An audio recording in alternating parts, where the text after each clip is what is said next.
I'm good. How you doing? What's good, Next Legacy Radio? My name is Janaya Joy, and I am the co-host of Ladies Night Radio. And we got the diva, Miss Frenchie Davis, in the house tonight. Yes, So ma'am. excited. Yes, ma'am. Yes, that's it. But before we get to her, if y'all don't know who she is, let me give y'all a little background check on her real fast. She was a finalist on the second season of American Idol, and she was the second runner-up on The Voice with Christina Aguilera. You know, and she's Yeah. dope. She's been on Broadway musicals. She got new singles dropping and everything. So without further ado, Miss Frenchie Davis is on the line with us right here on Ladies Night Radio. Miss Frenchie, how are you doing tonight, beautiful? I'm great. How are you guys doing? We're We're doing great. It's a pleasure to good. have you We're on, Miss good. Lady. Oh, Thank you thank so you. much. Thanks for having me. Oh, wow. Wow. So did I get your bio right? But if I missed anything, please elaborate on this tonight. No, I think you got it pretty much right. It's you know, I yeah, you nailed it. Oh, thank you. I do try. I do try. So how was it like, from being on the American Idol to The Voice and the different experiences you had? You had three judges versus the four judges, and you got to really express yourself instead of having to get told what to sing. Like, what were the different experiences from both of them shows? Well, we got told what to sing on both shows. So, Mm-hmm. but The Voice was definitely unique because it wasn't just a panel of people with no musical talent, judging us. It was, Right. Mhm. you know, not only artists who are currently working, but, all amazing vocalists in their own right. So it was a completely different experience than, Idol. But I'm glad I did both. Definitely, definitely. What was your experience working with Christina Aguilera? That was, I guess kind of surreal, you know, and what can I say? Christina is definitely a diva, but um, I guess she's earned the right to be one because, she's extremely talented. And, what I learned from working with her is that it's, she actually has a really, really amazing ear. And, she actually had really interesting insights on, vocal arrangements for the songs that were picked out for us. And, she really took it seriously. And I grew to respect her even more as a vocalist after working with her on the show. So it was definitely a great experience. And during the moment, it was, like surreal. Like, really, am I really about to sing Lady Marmalade live on national TV with Christina Aguilera? Like, that's happening. So it was, it was really, I had to pinch myself a couple of times, but it was a great experience overall. Yeah, I saw that Wow. show, and you guys did a phenomenal job. I was like, oh my God, Team Christina all the way. Yeah, you guys did a Thank great job. you. I loved it. Yes, Thank ma'am. you. I have my posters in the house. I was like Team Frenchie all the way. Yes, ma'am. Yes, ma'am. So after the American Idol and the Voice experience, you moved on from that to Broadway. How was that transition for you like? Well, I did Broadway before The Voice because The Voice happened 10 years after Idol. Mhm. So after leaving Idol, I went to be in Rent on Broadway, and I did that for 4 years and did Dreamgirls and then Ain't Misbehavin' and Cinderella and a bunch of other shows. And, I love the theater. That's one of my first loves. The musical theater is one of the art forms that helped me to fall in love with music in the first place. And being able to be on Broadway was really fulfilling for me, not only artistically but academically as well, because I studied theater in college, and it really allowed me to use my training and my education and really put it to use. And theater really, I think, helped me to develop a discipline as an artist that I don't think that you get from doing any other art form except maybe singing opera and dancing in the ballet. So Mhm. Yes. That's true too. That's true. We have our guest Frenchie Davis right here on Ladies Night Radio. And before Denaya asks you a question, I just want to know, like, out of all the Broadway musicals you done, which one was your favorite to perform in, and which character you related to the most? I I related to all of my characters, but I think um, probably Joanne in Rent Mhm. and then Effie in Dreamgirls. I think were the two roles that I related the most to. Um, just because Rent was about being a struggling artist, and and it was about I just related to that whole the whole theme of Rent. It made me think of so many of my friends being in that show. Um, so I related to that character in so many ways just because of my own life experiences and the music and all of that. But I definitely related to, Effie and Dreamgirls as well. And all of the things that come along with being, a not skinny girl in the music business. And, Mhm. so I think those were the two roles that really spoke to me the most. Mhm. Denaya, go ahead and ask your question, baby girl. Definitely, definitely. Since you were talking about, I think how much do you think that image opposed to talent has to do with the music business now? Like before, it was all about the talent, and I think it's more focused so much on image as opposed to what talent is now, because you have things like auto tune that can, Hmm. if you don't sing that well, we can make you sing a little better, but Right. as long as you look good, type of situation. Yeah, and that's one of the things that I love about Broadway because on Broadway, Broadway's still pure. Like they don't care Hmm. what you look like. If you can't hit the notes and you can't act, it doesn't matter. There's no auto-tune on Broadway. There are no retakes. There are no do-overs. And I think that's what I appreciate so much about the theater. But, you know, I mean, it's obvious that um, more often than not, image can sometimes override talent because, we have a lot of traditionally beautiful people in the music business who aren't particularly um, extraordinary, extraordinarily Right. musically talented. So, it's quite clear that, a lot of times image can overrule talent. But, that's fine. I mean, I believe that I'm beautiful too. I may not be, yeah, I may not fit into traditional beauty standards, but I think I'm beautiful and, so I'm okay with image mattering because I think I'm pretty too. So, and I can sing. So, Definitely, exactly right. Beautiful That's and got beautiful. vocals. Yeah, yes, That's because there's amazing. not a lot of people in the industry today that are artists who can sing on the stage, on a platform Mhm. like you have, and just bolt out their soul and their passion and their fire and their drive to even do music. And I think, me personally, that's one of the reasons, and that's one of the things that that is hurting the R&B side of music is that it's not Mhm. being real anymore. It's not. It doesn't have the realness that it once had. Like, do you think that's why R&B is so commercialized nowadays because it doesn't have the realness that it once had? I mean, I struggle to even say that R&B still exists at this point, Mm. because I mean, Right. honestly, myself included, a lot of the soulful singers who really can sing are doing dance music now. Mhm. Right.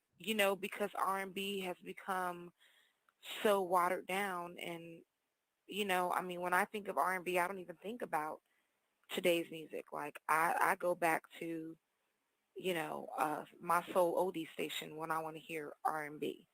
Um, Right. so, I mean, in all honesty, I don't even think I think I don't even think it exists, at this point. So, it's unfortunate. I think in a lot of ways the industry has um, I'm going to use my a George Bush word. They've misunderestimated um, the listeners and the consumers, and I think music fans um, appreciate good singing and good music more than the record industry has given them credit for. And I think, that's why people aren't really buying records anymore. And the only artists who are really working these days are the ones who sound good live because people are going to live shows more than they're buying records. So, it's definitely changed over the years, but I think, music business executives are maybe regretting assuming that music fans only care about what people look like as opposed to what the music sounds like. Very true. Very true. That is true. And this is Frenchie Davis right here on Ladies Night Radio. Now, I understand that you have a new single that's already out, that's coming out. Give us a little background about that. Yeah, the single, it hit iTunes on September 4th, and it's called Love's Got a Hold of Me, and it's a dance track. It was written by Janice Robinson. A lot of international dance fans may know Janice for her dance hit Dreamer, and she's also written for Deborah Cox and Ashley Tisdale, and she writes these big dance records, big voice over, you know, um, dance beat. That's her, you know, um, that's what she's known for, writing beautiful dance records, for big voices. And I met Janice years ago when I was still in Rent on Broadway, and we always kept in touch over the years. And right around the time that I was getting ready to do the voice, she reached out to me and let me know that she had written this song. And, she was like, honey, your gay boy fans are going to go crazy when they hear this. You've got to record it. And, I went to New York and she played the song for me and I loved it. I recorded it that day and it just kind of grew from there. Right on, right on. And we're about to play that single right here, right now. When we come back, we have a couple more questions to ask you. Is that all right? Yeah, absolutely. Yes, ma'am. Okay. Here it is. Her new single is on. Yes, yes, Lord. That is the jam. Love's got a hold on me. Yes. Right? Oh, my Yes, goodness. you better sing it. that song is Right? so beautiful. This is Ladies Night Radio with your host, baby girl from the 813. New co-host, Ms. Denaya in the house, along with our guest, Frenchie Davis, and that single, wow. That's Thank all you. I can say. You both did That's that. what a true artist is. Like, that is real music. Everybody Thank wants to know you. what real music is. That is what I'm talking about. There was that passion, that energy. You could understand the lyrics. Love it. Thank Love it. you. Thank you, And guys. it's not just for gay people. I love it because I'm going to get it again and Yes. again, and again, and again. Yes. Oh, God. I mean, just, like, I love the fact that you know that when a song is for you, it's for you.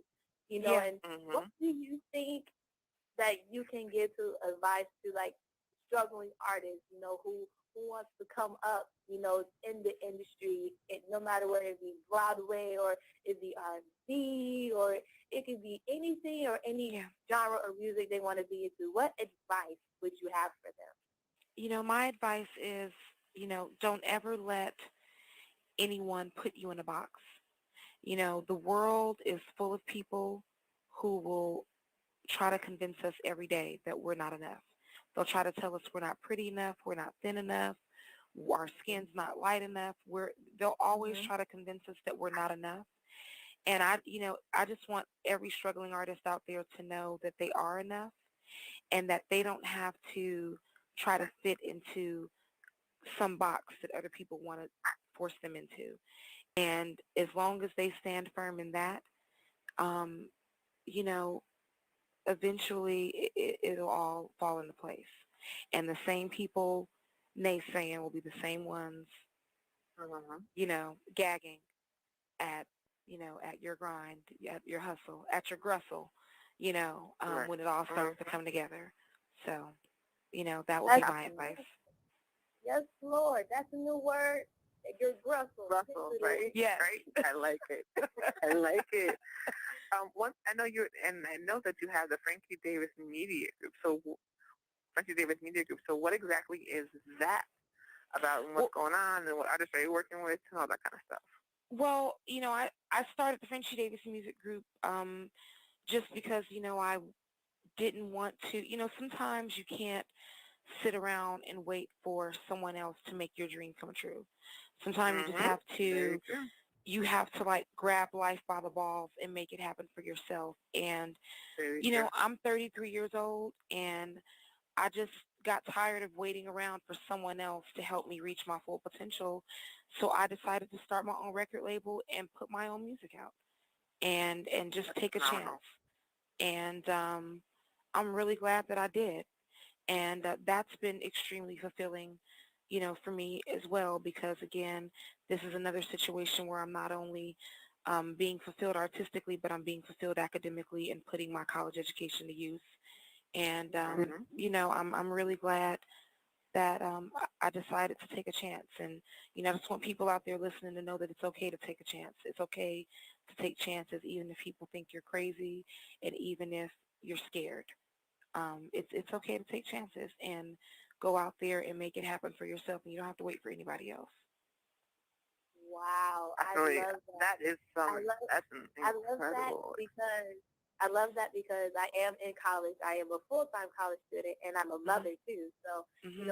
when you said that, you got into putting your college education to use, and you didn't have to wait for anybody. That's encouraging to me. Yeah. Because my major is digital media, television production, and I'm trying to figure out what in the world math got to do with media production. You know what I'm Right. saying? So, I love how the fact that you said that, that the struggle and the hard work didn't go in vain, and, don't give up. And I love that. I love that. That was really encouraging to me, and I thank you for sharing that with us right here on Ladies Night Radio. But before we let you go, Okay. I know you have a Twitter page and everything, Yeah. and social media stuff. Like, where can fans be able to reach you at? Yeah, they can hit me up on Twitter at Frenchie Davis or Facebook.com/official Frenchie. That's my fan page. Or if they want the more raw version of Frenchie, they can, come to my personal page, and that's Facebook.com/Miss Frenchie. My friends are full, but they can subscribe and, comment and like the posts because we have really good socio-political debates on my personal page, and it's good. So, yeah, definitely check me out on Facebook and Twitter. I follow back and, yeah, join the conversation. Thank you very much. I will be following you as we speak. And right about now, it's about that time to put in the Barack Obama of Nexxlegacy Radio, the Martin Payne of Nexxlegacy. I am Brandon in the house tonight. Mic'd up, ready to go. Brand, what to do, baby? No, I just want to say before we let Frenchie go that I appreciate you calling into the station as we get ready to celebrate 5 years of just trying to be originally diverse with media and just trying to put out real music and support these ladies out here. It's good to be able to see and hear you doing exactly what the passion that I know all of us have to be able to put this out there for the people. So I love you for that. And can I just say that Miss Frenchie Davis is just originally sexy. And when I say that, I'm talking about, the stuff she got, she ain't paid for. You know what I'm saying? You know how it is. Everybody paying for trying to be able to look a certain way. They want to inject certain things in them, and they want to, put on all this kind of fake kind of stuff or whatever. But, I love original sexiness, and that's what comes out of you, too. So got a lot of love for you, girl. I'm following you right now as we speak, as I'm tweeting and doing this whole thing. So, when you see I am branded, just tweeting you really heavy like we have been doing tonight, just know it's nothing but a lot of genuine respect for your grind and your hustle, and I'm proud of you. Thank you so much. That really means a lot to me, and it was really nice talking to you guys. It was our pleasure. Thank you so much for coming and joining us on Ladies Night. Thanks for having me. You guys have a good night, and I'll keep in touch with you guys on Twitter. Thanks again for having me. All right now. No problem. Thank you so much. All right. You're welcome. Bye. That was the wonderful, the beautifully, the talented Frenchie Davis right here on Ladies Night Radio. Whew, that was a wrap.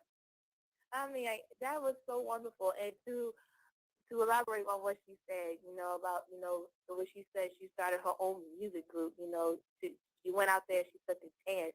That was really heavy. I love that. And I love that. And that goes into our first topic of conversation. Da, da, da, da, da, da, da.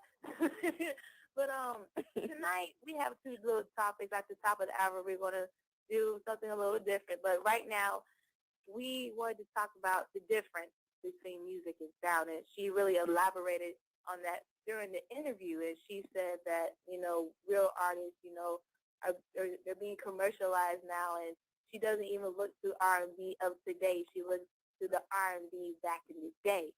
And Denaya, since you brought this topic to my attention, why don't you explain it a little bit?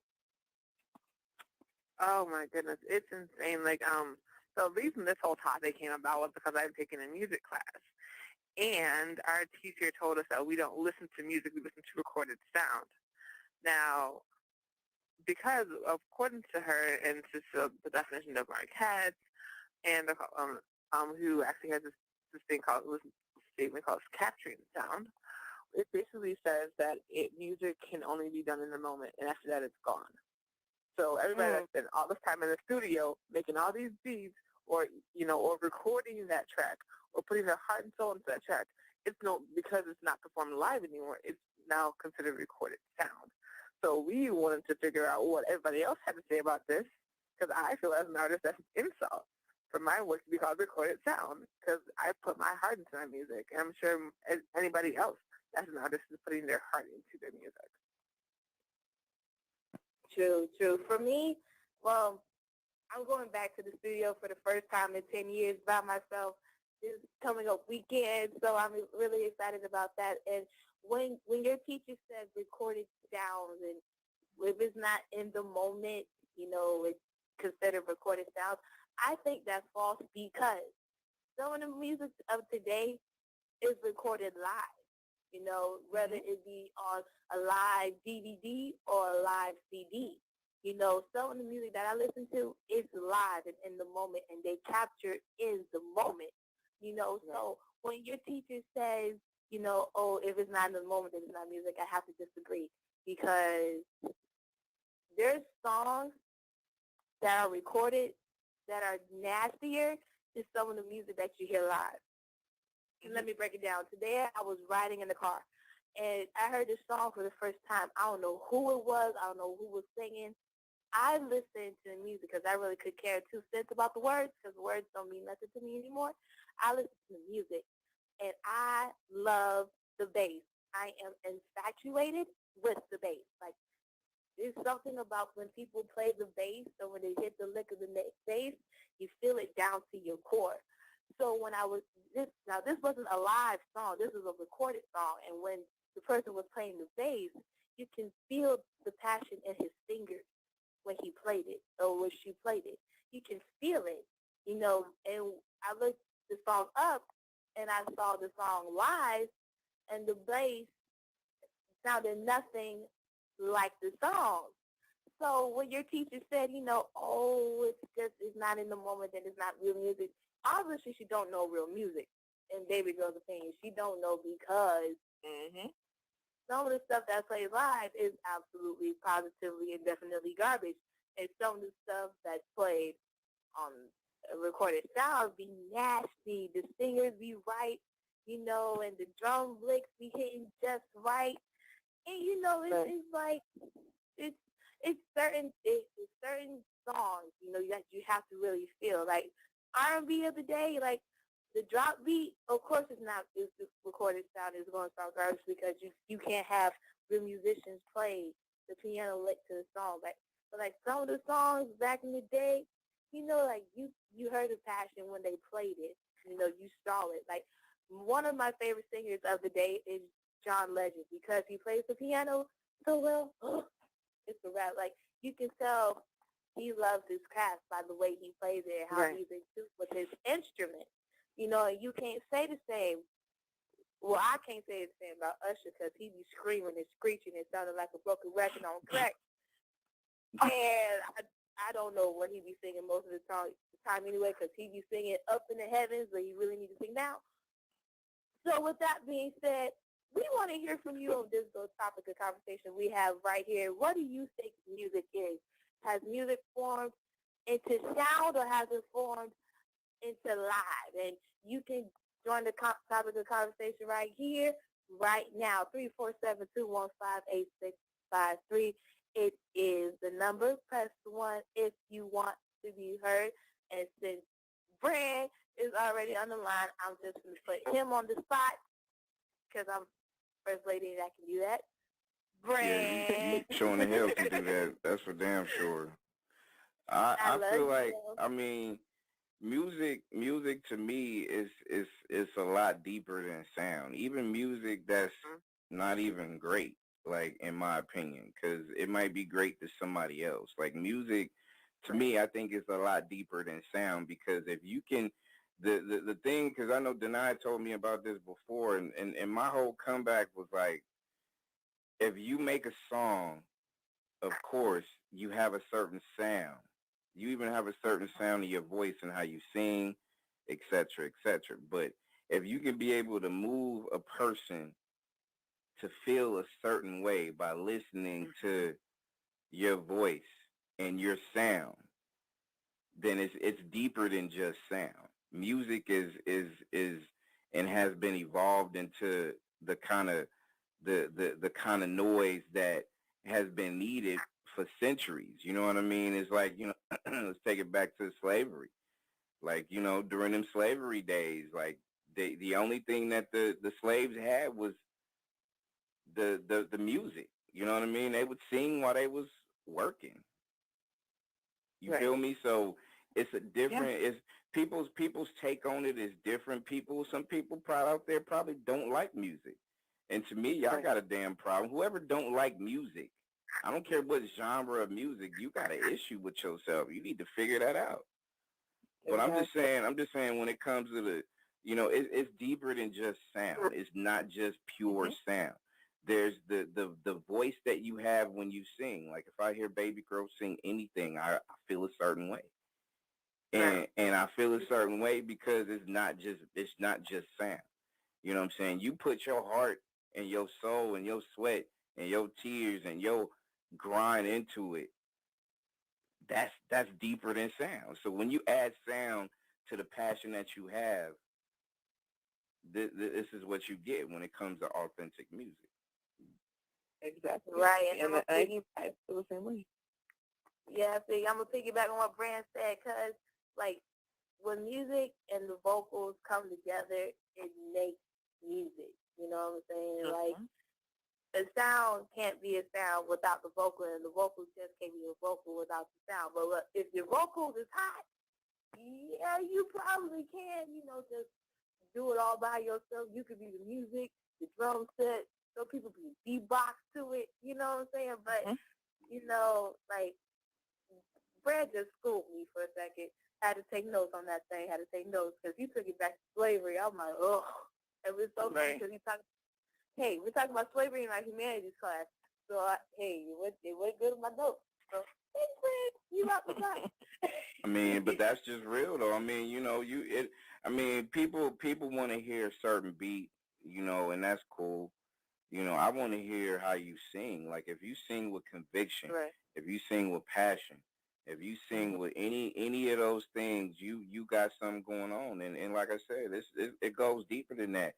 People used to look to and still look to this day the gospel music as a spiritual uplifting. Like, you know what I'm saying? You know, it's deep and people don't get it. So, you know, if you having the debate and deny, this was like a real actual teacher. Yeah. This is a teacher that this is a music teacher that I have at Sherman College, and it's interesting because like every single time she brings up the whole recorded sound thing, I pretty much like correct her on it. So like today she didn't even bring it up once because like every single time, because she used to say it several times in a day. And so she's not going to say it one time in class today because she knows every single time she does, I'm going to correct her on it. And she just says music. Should have her call on the You know, Ladies Night Radio, though. it's a mess though, because I think the issue is the fact that she's not the only one that feels this way. And I think I shared the video on your page with Mark Hatch when he was talking about talking about like what music has done since it's on the internet and how bad it is and how bad artists are able to now get play because of the internet and how the internet's evil. And I'm like, wait a minute. I don't think people understand that like the internet has brought so many people together more than it's divided people. Perfect example is this show. I have, you know what I'm saying? Like, I have not met you, I have not met you, but we met through social media. We met through the internet, you know, and we're in totally different states, but we have that connection because we have a common bond in terms of music. Exactly. And, you know, and artistry. But so to say that the internet is what's the problem, you know, with society and people are now listening to music by themselves, and like they should listen to music by themselves because everybody does not listen to the exact same music. Right. And you know, I don't want to be on the bus and hear, you know, some crazy music, loud, blasting, cursing, and swearing, all that kind of stuff. When I'm trying to listen to, whether it's an indie artist or whether it's someone like a regular, you know what I mean? Let me stop you there because the you know, the loud music and the music that you say, like, okay, well, you know, you don't want to listen to some of that, not all the time, or while you're listening to, you know, something a lot calmer. You got to remember too that, you know, music that soothes you, you know, the loud music and the up-tempo joints and you know, it might soothe another person a different kind of way. So, you know, sound and the music and how that's played, like, you know, it's, you know, people going to have different kinds of tastes. Like your taste might be a little bit more eccentric than somebody else that's looking for a hardcore sound or whatever that's going to make them feel a certain way. Because, you know, I could listen to, you know, some,